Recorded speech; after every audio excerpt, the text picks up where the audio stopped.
Hello guys, today's video, Chris decided he wants to put a thermostat in his truck here. The problem is the truck actually runs too cold, it never heats up since we fixed this fan here that we showed you the other day. So actually, believe it or not, the temperature was around 130, so it's impossible to get the truck to run right under that. So when he pulled this water neck out, which goes to the radiator there, he found that the person before him had nothing in there. It was just completely open. Now, that's really a no-no. That's really kind of silly.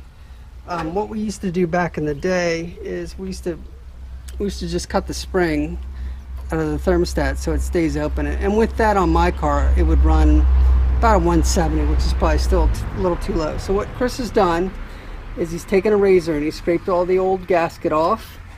And then I'm going to take this and I'm going to sand this off. There's some spots where it corroded. And we're going to try to reuse this because Chris likes to do things on the cheap. So we'll show you how it looks in a bit.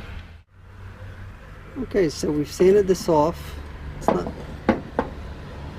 beautiful or anything, but we want to get the rough spots off of it. And then we're going to stuff this. Where did that O-ring get to? Clean this up. It's a little flattened, but we're going to put it back in there anyway. And it's not really that critical because got a new gasket to put on there. And before they had water necks with O-rings in there like this, it was just flat and you just use a gasket, so it should be fine. We have our thermostat here. It's going into the 350 small block. This is a 180 temperature. So what that means is radiator fluid the engine will warm up. Once it's closed right now, once it gets to 180, the spring will start to pull down and this will open up so that the radiator fluid will run out of the engine into the radiator itself and then back into the engine so it starts to cool off. We also have our fan set at 175, 180. So once the radiator starts reading at 180 roughly, the fan will kick on, so it'll be cooling it down even more. So it's kind of a dual way of cooling it down. You have this little thermostat and then you also have the fan. That should cool us down. So where does that one go? This will drop in straight in like this. It's got a little seal around it. You see how it fits perfectly in there. And this is one of those little cheaper ones at the store. It's a 2-for-1. You have a seal. So I could technically put this on there. I don't like it that way. I usually grab a gasket. It's an extra $2.50 or something. You place the gasket on there and then you'll put the neck on top of the gasket, seal it on. Okay, so Chris has the water neck all bolted down and he's got the gasket under there, so we'll start it up and we'll look for leaks. And we're just gonna see, actually he's got to put antifreeze back in there. And we're gonna start it up and see if it gets to 180 and we're gonna measure the temperature.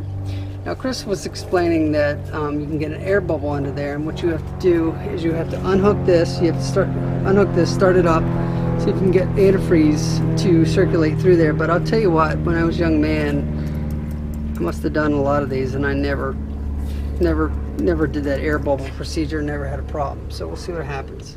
Oh, you got people on your ass? Oh, of course. I'm going 55. I hate Maryland. 40, you know. No matter how fast you're going, you always got somebody on your ass.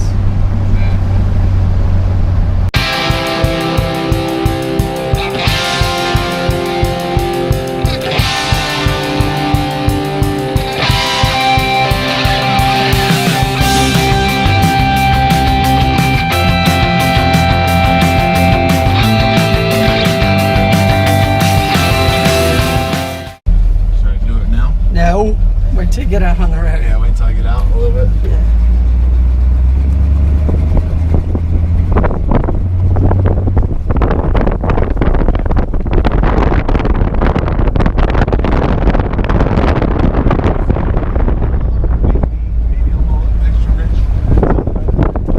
Well, that should be a function of the accelerator pump. It shouldn't really have much to do with it.